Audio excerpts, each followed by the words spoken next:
bienvenue sur la voix de Morgane. J'espère que vous allez bien. Alors, je crois que j'ai une lecture à terminer.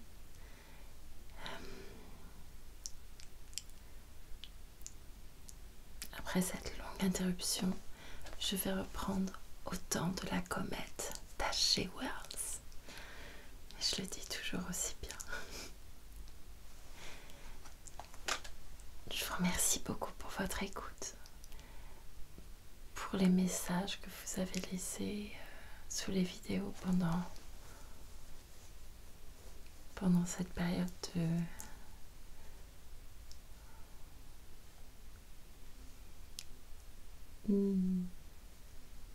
de suspension. Et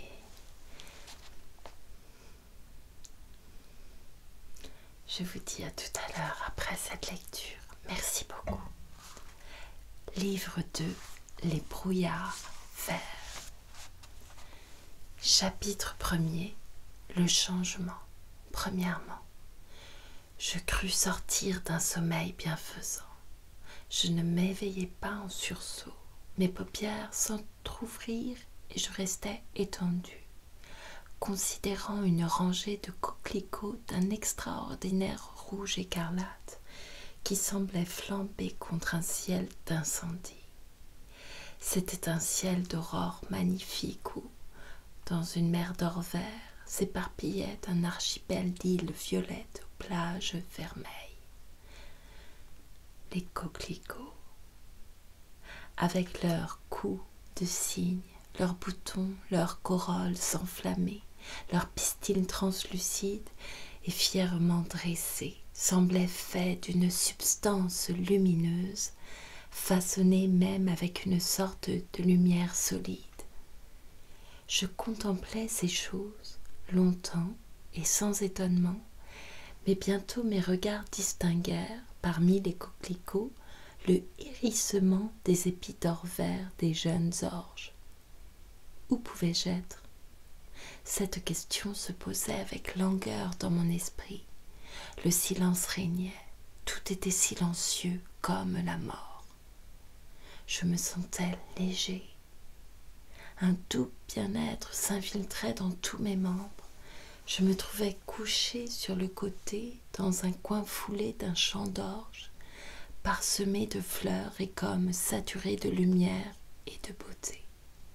Assis maintenant sur mon séant, je considérais, envahi de joie, le charme délicat d'un volubilis s'enroulant à une tige d'orge et sur le sol l'entrelacement des pimprenelles. Où étais-je?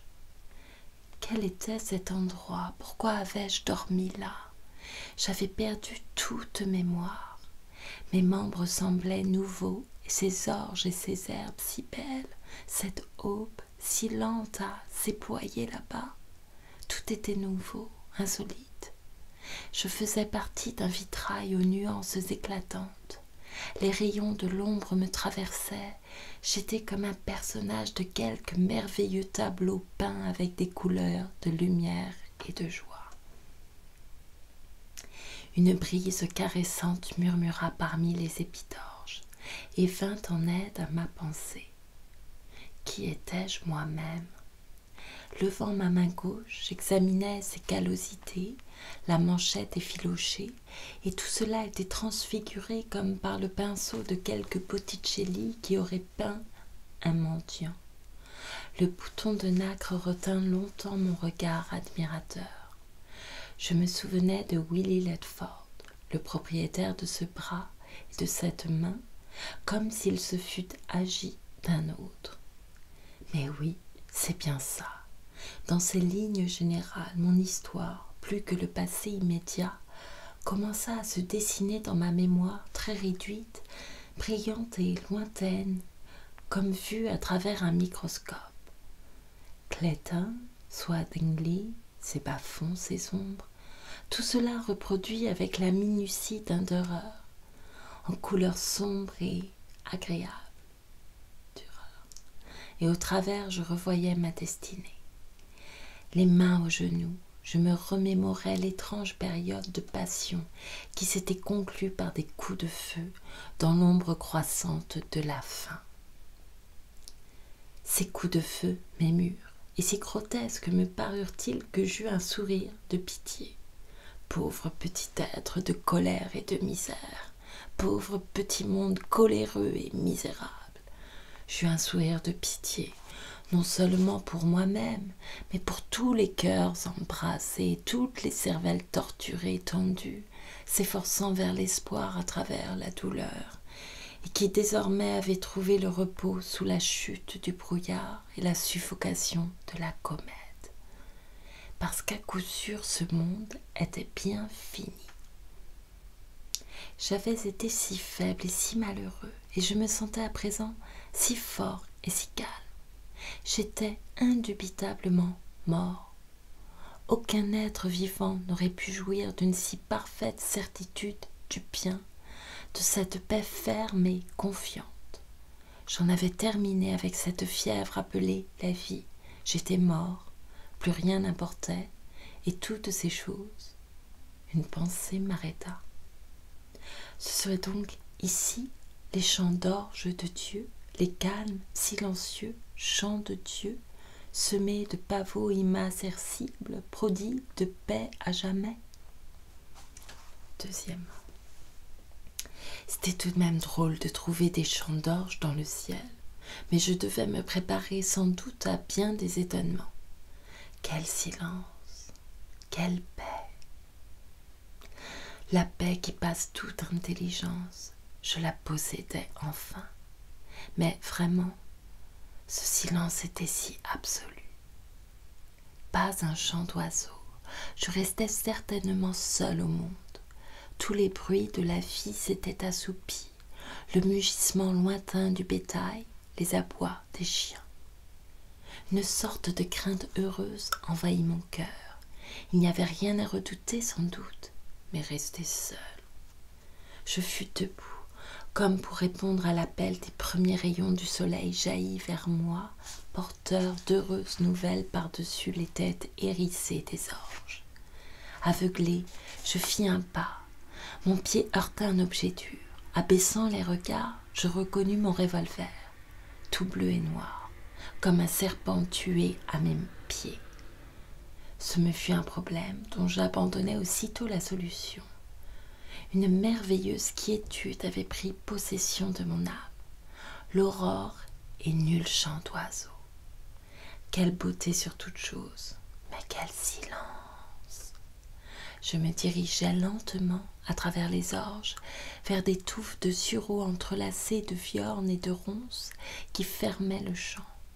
Je remarquai en passant une musaraigne morte parmi les mottes. Plus loin, un crapaud ne s'écarta pas devant moi.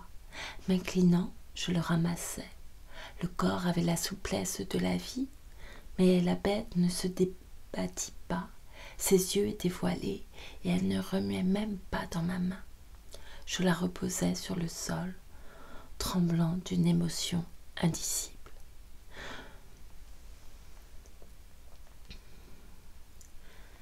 Mon regard percevait maintenant, parmi les tiges d'orge, tout un monde d'insectes immobilisés là où les avait surpris le brouillard. Ils n'existaient plus que comme sur une toile peinte. Presque tous étaient nouveaux pour moi, car je n'avais jamais vu la nature de près. « Dieu Tout-Puissant !» m'écriai-je, « serais-je seule là ?» Soudain, un petit cri s'éleva. Je me retournai vivement, mais ne pus voir qu'un mouvement de l'herbe, la fuite de quelque créature invisible.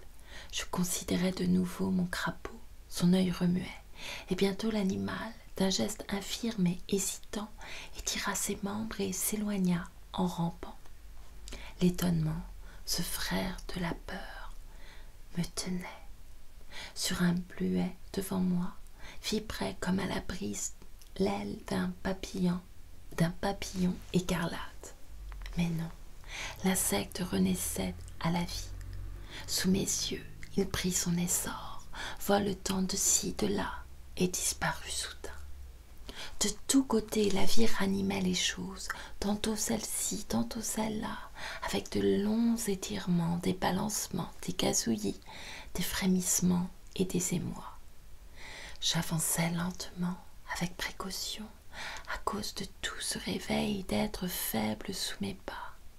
J'atteignis ainsi la haie glorieuse qui retint mes regards, s'allongeant, s'entrelaçant comme une admirable portée de musique. C'était une harmonie faite de campanules, de lupins, de chèvrefeuilles, de lichnides et de fleurs d'azur. Le houblon s'y mêlait à la pivoine des haies. La souple clématite y traçait ses guirlandes et, sur le bord du fossé, les pervenches étoilées tendaient leurs visages enfantins. Je n'ouïs jamais pareille symphonie florale et, soudain, la mélodie croisée s'affirma du chant d'un oiseau et d'un battement d'ailes. Non, rien n'était mort. Tout s'était métamorphosé en beauté. La joie, je la buvais des yeux, étonnée, émerveillée, devant cette riche et délicate matière dont Dieu avait façonné ces mondes. Un chant d'alouette traversa l'espace, comme une navette harmonieuse lancée sur la chaîne tendue des rayons de l'aurore. Et, dans les régions élevées de l'air, c'était maintenant une harmonie continue où l'azur et l'or fondaient leurs notes enchanteresses. La terre avait été recréée. Je ne puis m'exprimer mieux pour dépeindre la virginale fraîcheur de cette aube. J'étais l'Adam nouveau, attentif d'abord aux seules beautés du détail. Ma vieille vie de passion jalouse, de douleur impatiente s'était évanouie. Oui, je pourrais vous décrire, jusqu'en leurs détails infinis, telle fleur fermée qui s'épanouissait à mes yeux, tel rameau ou tel brin d'herbe, tel oiseau à demi engourdi que je pris dans ma main avec tendresse. L'élégante finesse d'une plume ne m'avait jamais frappée auparavant. L'oiselet entr'ouvrit ses petits yeux brillants, étira sa minuscule envergure, se percha familier sur mon doigt, puis s'éleva comme un souffle. Dans un coin du fossé, une flaque d'eau bouillonnait de la ronde des têtards qui, comme tous les êtres aquatiques, n'avaient pas été affectés par le brouillard vert. Telles furent ces premières minutes de vie nouvelle, et je perdais l'impression de l'ensemble dans la contemplation émerveillée de ces menus incidents. Sans hâte, heureux de vivre, suivant des yeux la beauté de ceci et de cela, je m'en fus, m'arrêtant à chaque pas entre la haie et les orges, par un sentier qui me mena bientôt à un chemin creux tout ombragé. Sur le montant vermoulu de la barrière de chêne qui clôturait le champ, s'offrit soudain à mes yeux une petite affiche ronde portant en lettres noires ce conseil: ne prenez que les pilules Cockins, marque G90. Je m'assis sur la barrière, comprenant à peine la portée de ces mots qui me déroutaient bien plus que ne l'avait fait le revolver et ma manchette effilochée. Autour de moi, le cœur des oiseaux s'amplifiait. Je relus attentivement l'annonce et, la rapprochant de ces faits matériels, que je portais encore mon vieux vêtement et que mon revolver n'était pas loin, je dus forcément conclure que la planète était toujours la même et que je ne me trouvais pas dans le glorieux au-delà. Ce pays des merveilles n'était que l'ordinaire monde, le vieux monde de ma colère et de ma mort.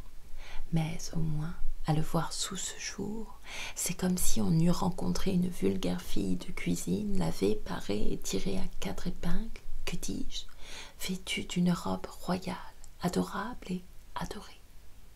Certes, ce ne pouvait être que le vieux monde, mais un rayonnement de santé et de bonheur enveloppait toutes choses de son prestige. C'était évidemment le vieux monde, mais les souillures de la vieille vie en était retranché. Je me rappelais les dernières phases de ma précédente existence, le paroxysme de mon exaspération et de ma folie meurtrière, l'universelle ténèbre, le tourbillonnement suffocant du brouillard vert. La comète avait frappé la terre et mis fin à tout cela. Mais depuis et maintenant, j'interrogeais mes imaginations d'enfance. J'avais cru fermement à l'inévitable d'un dernier jour, à la trompette terrible du jugement, à la résurrection. J'étais donc par-delà ce jugement dernier qui avait dû avoir lieu, et j'y avais échappé. Du moins, le souvenir s'en était effacé en moi, et je me trouvais dans ce monde mis à neuf, balayé de ses immondices pour tout recommencer. Mais on avait oublié l'affiche. Je ne doutais pas que Cockins eût été traité selon ses mérites. Ce Cockins m'obsédait avec son pufisme imbécile. Ce marchand d'ordures salissait de ses réclames mensongères l'innocence des paysages, à seule fin de conquérir pour lui-même un luxe criard, une grande maison laide et bête, une automobile affolante, un nombre considérable de domestiques abjects et goguenards, et d'acheter, par des contributions électorales, un titre de baron, couronnement sans doute de ses rêves. Vous vous imaginez mal la petitesse de ces temps passés, leur naïve et bizarre absurdité. Pour la première fois, ces pensées me trouvèrent sans amertume. J'avais vu jadis de la méchanceté et de la tragédie là où je ne voyais plus que les effets d'une extraordinaire sottise. Le côté ridicule du faste et de l'orgueil humain m'apparut, et ce nouvel aspect des choses révolues m'éclaira dans ses rayons d'aurore et provoqua un rire inextinguible. Coquine sans doute damnée. La vision du jugement dernier en devenait burlesque et joyeuse. Je voyais les anges dissimuler de leurs ailes un rire irrépressible, cependant que le corps de Coquine s'élevait dans l'espace parmi l'ironie des sphères. Voici encore un joli spécimen. Qu'est-ce qu'il faut faire de cette jolie chose? Et l'ange du jugement extrayait de cette masse charnelle une âme, comme un mollusque de sa coquille.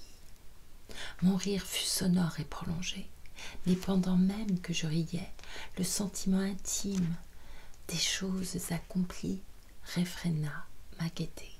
Je pleurais, secoué de sanglots bruyants, et les larmes inondèrent mes joues. Troisièmement, l'aurore fut le signe du réveil universel. Nous nous réveillâmes dans la splendeur du matin, éblouis d'une lumière qui était de la joie. Il en fut partout de même. Ce fut un matin prolongé. Les rayons directs du soleil modifièrent, en l'atteignant, l'azote de notre atmosphère, qui ne prit qu'alors sa forme permanente. Jusque-là, les dormeurs reposèrent là où ils étaient tombés. Dans cette phase intermédiaire, l'atmosphère inerte, incapable de produire des effets soit vivifiants, soit stupéfiants, avait perdu sa couleur verte, mais n'était pas encore devenu le gaz qui vit en nous désormais. Chacun traversa, je crois, la crise que j'avais subie, cet émerveillement, ce sentiment de nouveauté joyeuse. La mémoire avait des lacunes, on se retrouvait difficilement soi-même. Assis sur la barrière du champ d'orge, j'en étais arrivé à douter sérieusement de mon identité. Si je suis moi-même, me disais-je, pourquoi ne suis-je pas à la poursuite de Nettie? Nettie est maintenant le dernier de mes soucis, et avec elle s'en sont allés mes griefs. Pourquoi cette passion m'a-t-elle quitté? Pourquoi la pensée de Vérole me laisse-t-elle indifférent? Des doutes de ce genre furent communs ce matin-là à des millions d'êtres. C'est grâce sans doute à la familiarité des sensations corporelles qu'on retrouve sa personnalité au sortir du sommeil ou de l'insensibilité. Or, ce matin-là, toutes ces sensations étaient modifiées. Le processus chimique de la vie ne s'accomplissait plus de même. Le fonctionnement des nerfs s'opérait autrement. La pensée, naguère fluctuante, incertaine, obscurcie par la passion, résultait désormais d'un jeu normal, bien réglé, sain et complet. Les sensations aussi se percevaient plus nettes et plus subtiles. Et je crois que, sans notre nouvel équilibre mental, ces altérations sensorielles eussent amené la folie chez des multitudes d'hommes. Nous étions heureusement en état de comprendre. On éprouvait une délivrance, une exaltation définitive, effet, semblait-il, d'une légèreté et d'une clarté de cerveau plus grande, et la modification de nos sensations physiques, bien loin de produire un trouble mental, tel que, sous l'ancien régime des choses, l'amnésie ou la perte de son identité, ne fit que nous détacher davantage de la passion violente et des entraves de la vie égoïste. Dans cette précédente narration de ma jeunesse si douloureusement entravée, j'ai cherché à vous faire comprendre l'étroitesse, l'intensité, la confusion, la poussiéreuse ardeur de ce vieux monde. 1 heure après mon réveil, j'avais la certitude que tout cela était fini. Telle fut aussi l'impression générale. Les hommes se levaient, aspirant à plein poumon l'air nouveau, et tout le passé les quittait comme un vieux vêtement. Désormais, ils pouvaient pardonner, oublier, s'efforcer vers autre chose. Ce n'était pas un miracle qui abolissait ainsi le vieux régime, c'était un changement dans les conditions matérielles et atmosphériques, un lien rompu. Et pour quelques-uns, cette délivrance fut la mort. L'homme restait le même, avant le changement, à des instants de vie plus nobles, en soi ou chez les autres, à travers les récits historiques, la musique, les œuvres hautes et belles, à travers les épisodes héroïques et les contes merveilleux, nous savions, même les plus vils d'entre nous, combien l'homme pouvait s'élever, combien tout homme pouvait parfois grandir et devenir, pour ainsi dire, surhumain. Mais l'air empoisonné, manquant des éléments nobles capables de provoquer chez tous ces moments de paroxysme, tout cela s'était modifié. Dans l'atmosphère différente, l'esprit de l'homme, engourdi jusque-là, oubliait le lourd cauchemar du mal, s'éveillait enfin pour contempler, à travers des yeux plus purs, une vie régénérée qu'il était prêt à vivre. 4. Cet éveil miraculeux eut lieu pour moi dans la solitude et fut accompagné de rires et puis de larmes. Ce n'est qu'au bout d'un certain temps que je rencontrai un de mes semblables. Jusqu'au moment où j'entendis une voix appelante au secours. Je ne me souciais pas de savoir s'il existait au monde d'autres créatures humaines que moi. L'humanité semblait disparue, comme toutes les misères du passé. De la tanière individuelle où mon timide égoïsme s'était blotti, je sortais l'âme si large que je me figurais être toute l'humanité. J'avais ri de Hawkins, comme j'aurais ri de moi-même, et cette voix qui appelait à l'aide m'arrivait comme une idée soudaine de mon propre cerveau. On réitéra l'appel. « Je suis blessée !» La voix montait du chemin creux. Descendant de quelques pas dans cette direction, j'aperçus Melmond, assis près d'un fossé et me tournant le dos. Certaines des menues impressions sensorielles de cette matinée durent creuser dans mon esprit une trace si profonde que je crois fermement qu'à l'heure où je passerai par-delà l'existence vers le mystère à venir, quand les choses de cette vie s'évanouiront devant mes yeux, comme les brumes du matin se dissipent devant le soleil, ces impressions s'effaceront, les dernières sous le voile interposé de la mort. J'assortirais encore, par exemple, la fourrure d'automobile de Melmond. Je pourrais peindre la teinte rougeâtre de ses grandes joues, ses cils clairs filtrant la lumière qui se reflétait dans l'œil. Son chapeau gisait à terre, et il penchait vers son pied tordu sa tête en dôme à la chevelure lisse rouge-blond. Son dos paraissait énorme, et quelque chose, dans cet aspect massif, me remplit de sympathie affectueuse. « Vous êtes blessé ?» demandai-je. « Oui, dit-il, de sa voix pleine et lente. Et, se retournant, il me montra un profil régulier, au nez bien modelé, et cette lèvre lourde, joie des caricaturistes du monde entier. Je suis bien embarrassée, j'ai fait une chute et je me suis foulé le pied. Où êtes-vous donc ? En 3 pas, je fus en face de lui, observant ce visage si connu. Il avait retiré sa guêtre, sa bottine et sa chaussette, jeté de côté ses gants de chauffeur et il explorait, entre ses 2 pouces, sa cheville enflée. Je ne me trompe pas, vous êtes bien Melmond. Melmond ? Il réfléchit un instant. Oui, c'est bien mon nom. Et il ajouta sans lever la tête. Mais ça ne me remet pas la cheville. Et il y eut un instant de silence qu'interrompit un grognement de douleur. Savez-vous ce qui est arrivé ? Questionnai-je, palpant toujours, il acheva son diagnostic. Elle n'est pas fracturée. Je répétai ma question. Mais non, répondit-il, et, sans curiosité, il leva pour la première fois la tête. Il y a un changement. Oui, un changement, dit-il, avec un regard d'intérêt et avec un sourire que je n'avais pas prévu si agréable. Mes sensations internes ont un peu monopolisé mon attention, mais je remarque que tout est extraordinairement lumineux. C'est ce que vous voulez dire ?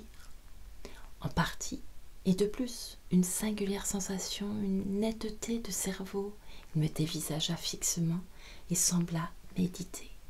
« Voyons, je viens de m'éveiller, murmura-t-il, avançant à tâtons dans ses souvenirs, tout comme moi. Je m'étais trompé de chemin, je ne me souviens plus comment. Ah oui, un étrange brouillard vert. » Il examina son pied malade. « C'est cela, reprit-il, la comète. Je marchais dans l'obscurité au long d'une haie. Je voulus courir et j'ai dû dégringoler au fond de ce chemin creux. Voyez plutôt. » Et il fit signe de la tête. « Cette traverse à la brisure fraîche, c'est ça. C'est à ça que j'ai buté. C'est ça, oui, conclut-il en considérant les traces de l'accident. On n'y voyait pas, une sorte de gaz vert arrivait de partout. Je ne me souviens que de cela. Et puis vous êtes éveillé comme moi avec une sensation d'effarement. Il est certain que l'atmosphère a quelque chose d'insolite. Ah, j'y suis. Je filais sur une route dans mon auto. J'étais très agitée et préoccupée. Je suis descendue. Tout me revient, s'écria-t-il avec un geste triomphant. Les cuirassés. Maintenant j'y suis. Nous avions disposé notre flotte depuis cette côte-ci jusqu'au Texel. Nous leur avions coupé la retraite et ils nous ont coulé le Lord Warden. Grand Dieu, un cuirassé qui a coûté 2 millions de livres. Cet imbécile de Rigby prétendait que ça ne faisait rien. 1100 hommes coulés à fond. Nous balayions la mer du Nord comme avec un filet et l'escadre du Nord-Atlantique les attendait aux Féroé. Et pas un de leurs vaisseaux n'avait de charbon pour 3 jours. Ai-je rêvé ? Mais non. J'ai raconté tout ça à un tas de gens dans une réunion, parfaitement, pour les rassurer. Ils étaient très emballés, mes auditeurs, mais singulièrement alarmés par le voisinage de la flotte ennemie. Quel drôle de gens. Gnomes ventrus et chauves, pour la plupart. Où ça donc ? Mais oui, nous avons eu toute la lyre, banquets, huîtres. C'était à Colchester. Je m'y étais rendue pour démontrer que ces rumeurs de débarquement n'avaient aucun bon sens. Et précisément, j'en revenais. Comme ça paraît lointain. Ça se passait hier, cependant. Mais oui, il n'y a pas de doute sur ce point. J'étais descendue de l'auto au pied de la montée pour gagner la falaise par un sentier. On m'avait dit que leur cuirassé était acculé à la côte. Mon souvenir est net. J'entendais les canons. Il réfléchit un instant.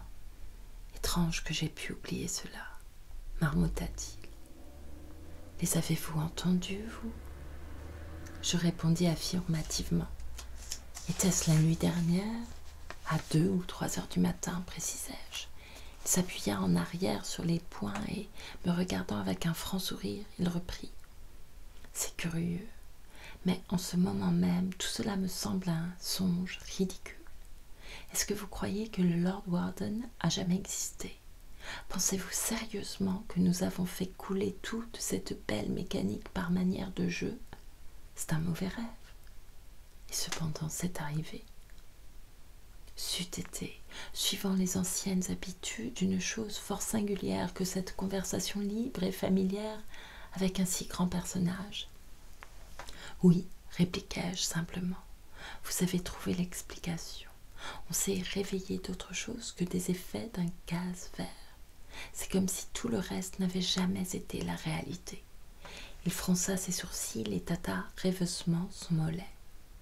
J'ai fait un discours à Colchester.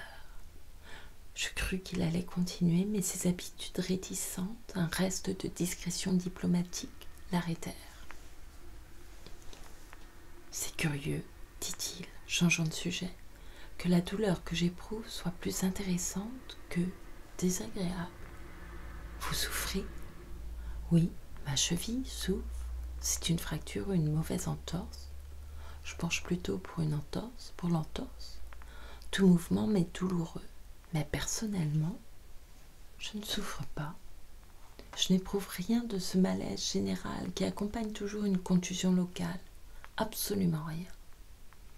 Il réfléchit, puis « J'ai parlé à Colchester, discouru sur la guerre. Je m'y retrouve mieux maintenant. Les reporters griffonnaient page sur page.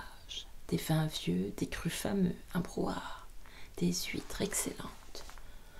Voyons, qu'est-ce que je leur disais de la guerre? Ah, voilà, qu'elle serait sans doute longue et sanglante, qu'elle réclamerait des sacrifices au château comme à la chaumière. Quelle rhétorique! Avais-je trop pu hier soir? Il prit entre ses mains son genou droit et, y appuyant le menton, il regarda droit devant lui des choses invisibles. « Grand Dieu !» murmura-t-il avec dégoût. Grossi par sa fourrure, il faisait l'effet au soleil d'un être d'une taille extraordinaire. Et je sentis que je devais respecter sa méditation.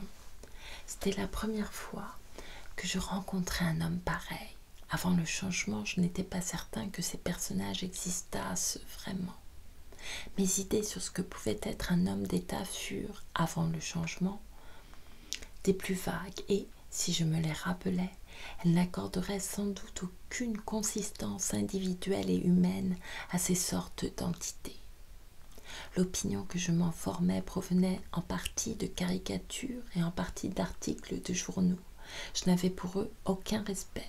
Et voilà, comme premier effet du changement, que je me trouvais en face d'un être dont je percevais nettement la supériorité et que j'avais pu aborder sans servilité, avec franchise, avec une respectueuse attention. Mon égoïsme rance et ulcéré, ou bien les amertumes de la vie, ne me l'auraient pas permis avant le changement. Il abandonna sa méditation, non sans conserver une attitude quelque peu perplexe. Ce discours que je prononçai hier soir fut une sottise malfaisante, voyez-vous. On n'y changera rien. On n'y changera rien. Tous ces petits gnomes ventripotents, en habits noirs, gobant des huîtres. Puis donc, un des effets les plus naturels de ce matin de merveille fut que j'acceptais ce ton de franchise à peine croyable, sans rien perdre de ma déférence pour mon interlocuteur. Oui, dit-il, vous avez raison. Tout cela est indéniablement vrai, et pourtant je ne peux y voir autre chose qu'un rêve.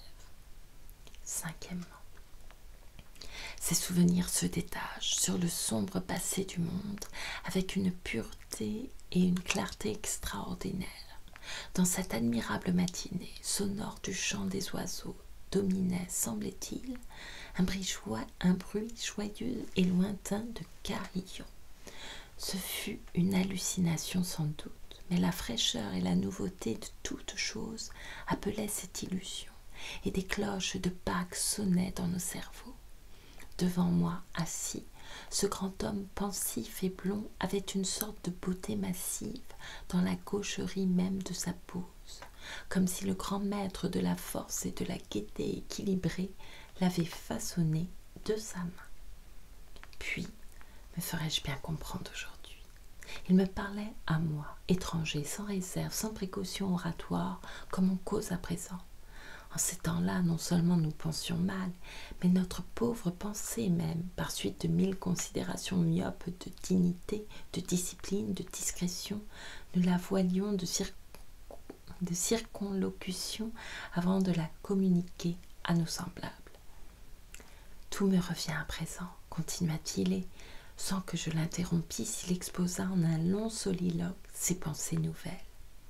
Comme je voudrais pouvoir vous redire toutes ces paroles, image sur image jaillissait de son cerveau en raccourcis de phrases brisées. Si, dans ce que je me rappelle de cette matinée, il me restait autre chose que tel ou tel détail presque effacé sous une impression générale, il serait de mon devoir de vous rapporter mot à mot ce discours. En voici fragmentairement le sens général. Je revois encore Melmont s'écriant « Le cauchemar empira vers la fin. La guerre, quelle abominable chose! Ah, l'horrible obsession à laquelle personne n'échappait, personne. Il fallut emboîter le pas au troupeau. Toute discrétion diplomatique l'avait abandonné. Il me dévoila les secrets motifs de la guerre, comme tous les voient aujourd'hui. Mais ce matin-là, ces révélations me stupéfiaient. Accroupi sur le sol, insoucieux de son pied nu et enflé, me traitant à la fois comme le plus humble des acolytes et comme son parfait égal, il libéra son esprit des réflexions qui l'importunaient. Nous aurions pu l'éviter, cette guerre. Il suffisait d'une parole d'un de nous, un peu seulement de franchise honnête, qui nous empêchait d'être francs les uns avec les autres. Leur empereur? Sans doute, il s'était jugé sur un amas de ridicule et de présomption, mais au fond il n'était pas aussi fou qu'il s'en donnait l'air. En quelques phrases tranchantes et vigoureuses, il démolit toute l'outrecuidance et les fanfaronnades de l'empereur allemand, de la presse allemande, du peuple allemand et les nôtres. Il plaçait tout cela au point d'où nous l'envisageons désormais et avec l'animosité d'un homme qui se sent coupable à demi et qui regrette. Oh, leur haïssable petit professeur, sanglé dans leur redingote, s'écria-t-il incidemment. Se peut-il que de pareils hommes existent? Et les nôtres donc, nous aurions pu, quelques-uns au moins, adopter une ligne de conduite plus ferme, étouffer dès le début cette folie. Sa voix retomba du murmure au silence, et moi, j'étais là à le regarder, comprenant tout de lui, apprenant davantage à chacune de ses paroles, et au cours de cette matinée qui suivit le changement, je ne m'occupais pas plus de Nettie et de Vérole que s'ils eussent été les personnages de quelques romans dont j'aurais interrompu la lecture pour causer avec cet homme. « Eh bien, dit-il, sortant de ses pensées, nous voici réveillés. Rien de tout cela ne peut continuer. Il faut y mettre fin. Comment même pareille abomination a-t-elle pu commencer? Je me sens comme un nouvel Adam. Croyez-vous que le phénomène ait été général? Ou bien allons-nous retrouver tous ces gnomes et leur démêler? Qu'importe après tout. Il fit un mouvement pour se relever, mais se souvint de son entorse. Il me pria de lui prêter mon appui jusqu'à sa maisonnette. Et, chose curieuse, cette réquisition de mes services semblait aussi naturelle que mon prompt consentement. Je l'aidai à entourer d'un bandage sa cheville et nous nous mîmes en route, moi lui servant de béquille, de telle sorte que nous figurions dans ce chemin creux, grimpant vers les falaises, on ne sait quel quadrupède boiteux. Chapitre 6. Sa maisonnette se trouvait à 2 kilomètres par-delà le jeu de golf. Nous gagnâmes la plage et suivîmes, au pied des falaises, la surface plane du sable, être à 3 pattes, titubant, clopinant, dans une danse qui m'épuisait vite. Nous nous reposions alors quelques minutes. Il y avait de fait fracture de la cheville, et Melmond ne pouvait poser le pied sans éprouver une douleur intolérable. Nous ne mîmes pas moins de 2 heures pour parvenir à sa maison, et nous serions certainement mis davantage si son valet de chambre n'était venu à la rescousse. On avait trouvé l'automobile brisée et le chauffeur inanimé à une courbe de la route près de la maison, et on avait cherché Melmond de ce côté, sans quoi on nous aurait découvert plus tôt.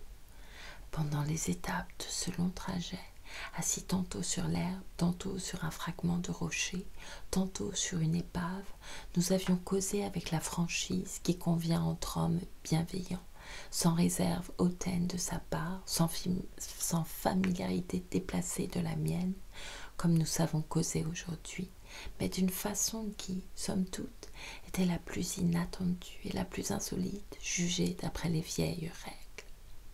C'est lui qui parla pendant presque tout ce temps, toutefois en réponse à une question indirecte, et aussi clairement qu'il m'était possible de traduire des passions devenues dès lors à peu près inintelligibles pour moi-même. Je lui narrai comment j'avais poursuivi Nettie et son amant, le revolver au poing, et comment le brouillard vert m'avait surpris et terrassé. Il hochait la tête en m'écoutant, comme quelqu'un qui comprend tout, et, par quelques questions brèves et pénétrantes, s'enquit de mon instruction, de mon éducation, de mes occupations. Il avait, dans sa manière, quelque chose de volontaire et de réfléchi, avec de courtes pauses, une autorité qui n'admettait ni refus, ni délai. « Oui, sans doute, quel sot j'ai été, dit-il, et ce fut tout jusqu'à notre prochaine étape. Pour ma part, je ne percevais pas bien quel rapport pouvait avoir mon histoire avec cette sorte de mea culpa. Supposez, fit-il, en s'affalant sur un brise-larme, supposez qu'il eût existé un homme d'État. Il se tourna vers moi. Si celui-là avait pris sur lui de débrouiller ce fatras de discorde, s'il avait pris tout cela à pleine main, comme un sculpteur sa terre, comme un maçon ses briques et son mortier, et s'il en avait façonné... Il eut un geste de sa large main vers les gloires du firmament et de la mer. Il reprit bruyamment haleine. S'il en avait façonné quelque chose qui convint à ce cadre, il ajouta en commentaire, alors des histoires comme la vôtre eussent été impossibles, voyez-vous. Donnez-moi d'autres détails encore, parlez-moi de vous-même. J'ai la conviction que tout cela est aboli et que le changement est bien définitif. Désormais, vous ne serez plus l'homme que vous étiez. Ce que vous avez fait importe peu. Nous nous sommes rencontrés, nous que séparait l'ombre qui est derrière nous. Racontez-moi davantage. Je lui narrai mon histoire aussi simplement et aussi franchement que je viens de le faire. Et voilà, reprit-il, là où ce semis de petits écueils dépasse le promontoire, les chalets, qu'avez-vous fait du revolver? Je l'ai laissé là-bas, dans les orges. Il me regarda entre ses cils clairs. S'il en est de tous comme de vous et de moi, il y aura beaucoup de revolvers abandonnés dans les orges aujourd'hui. Ainsi causions-nous, ce grand homme puissant et moi, avec une affection fraternelle si mutuelle qu'il n'était pas besoin de l'affirmer par des paroles. Nos âmes se rejoignaient en pleine bonne foi, et pourtant je n'avais éprouvé jusque-là qu'un sentiment de méfiance alerte pour mes semblables. Je le vois encore, assis sur le brise-lames tapissé de mollusques, les yeux fixés sur un cadavre de matelot que la mer venait de rejeter à nos pieds. Celui-là avait manqué de peu l'aube du nouveau jour. Mais n'exagérons pas les horreurs du temps passé. La mort n'était guère plus fréquente en Angleterre qu'elle ne l'est de nos jours. Nous reconnûmes le cadavre d'un matelot de Rother Adler, le grand cuirassé allemand, qui était échoué, nous ne le savions pas alors, à quelques 4 milles de là, sur la côte, parmi les débris de la falaise labourée de projectiles, masse éventrée de mécanique de précision. La marée haute l'avait recouvert et retenait, dans les entrelacs de ferraille, les cadavres de 900 braves gens, hier encore vigoureux et habiles, capables de belles choses. Je me rappelle parfaitement le pauvre gars.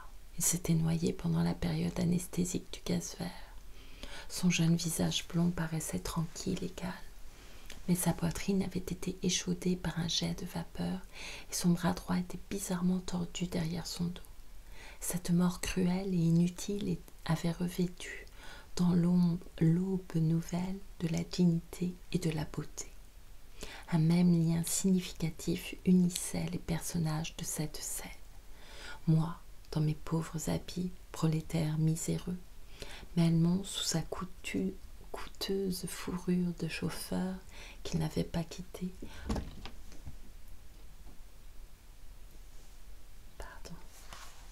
penché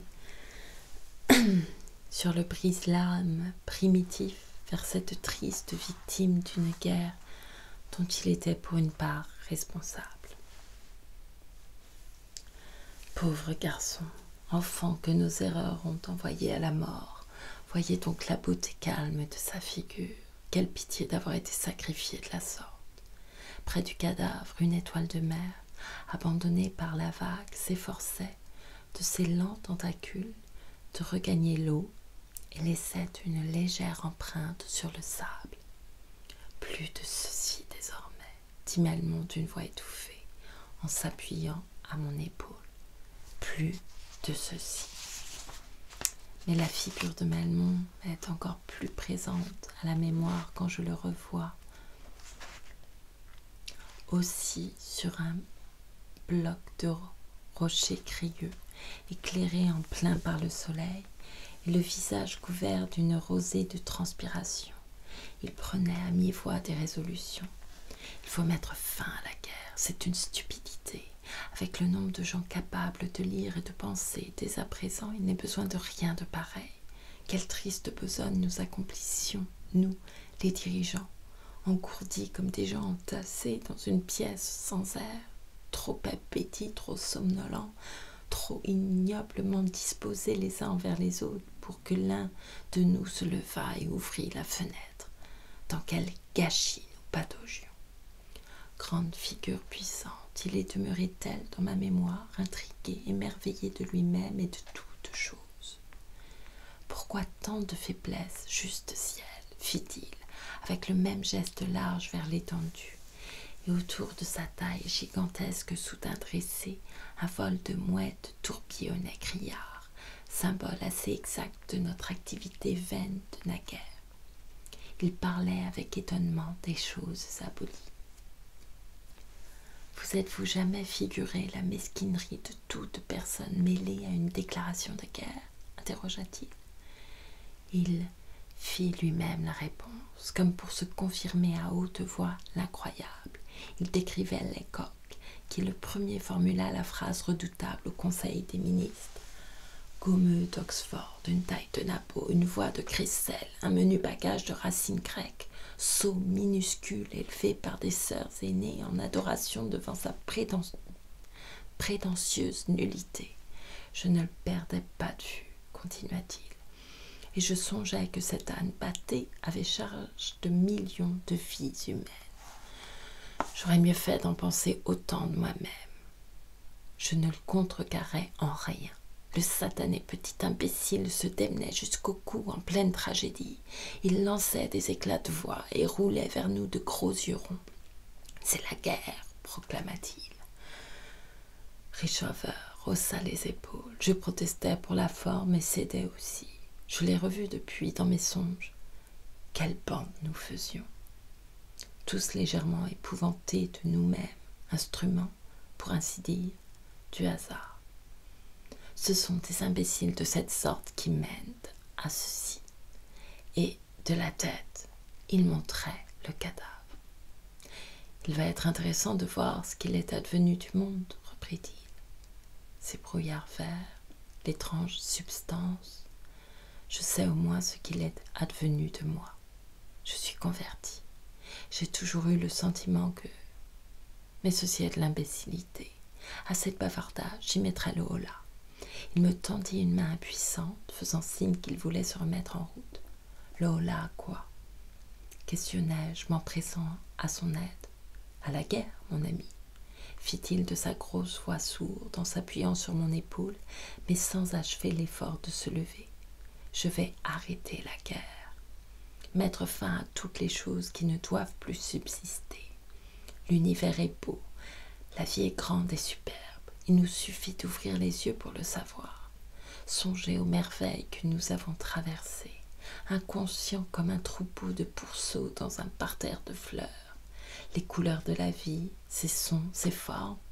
Nous avons eu nos jalousies, nos disputes, nos discussions ardues, nos préjugés invincibles, nos activités vulgaires, nos timidités fainéantes.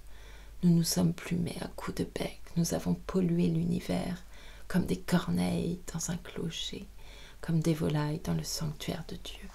La vie a été une sottise, une mesquinerie, de grossiers plaisirs, un gaspillage. Ma vie tout entière.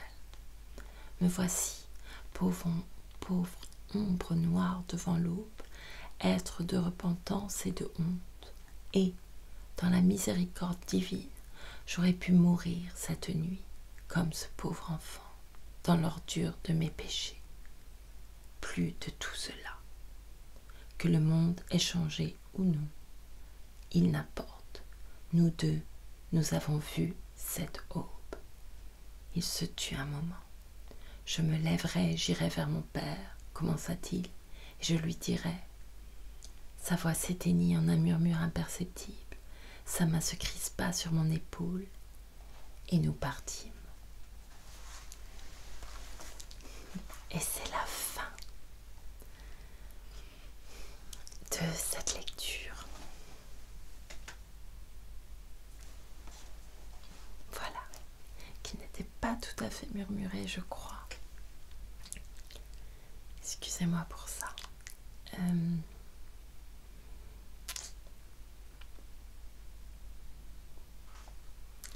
reste encore 3 épisodes.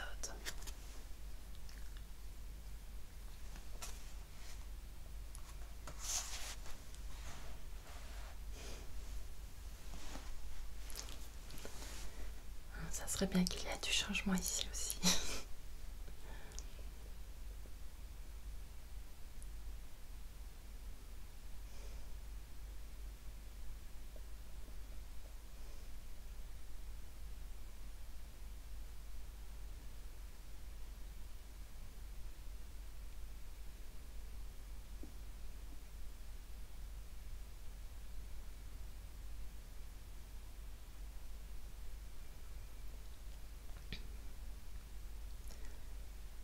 Je crois pas que la vie des hommes ce soit ce qui compte le plus pour les gens qui décident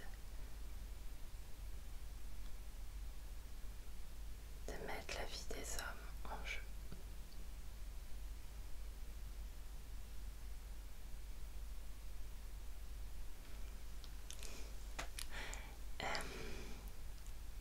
Je m'arrête là, j'ai pas de chanson ce soir. Je n'ai pas encore repris les chansons, peut-être un de ces jours. Je vous remercie beaucoup pour votre écoute. Je vous souhaite une belle nuit ou un bon moment.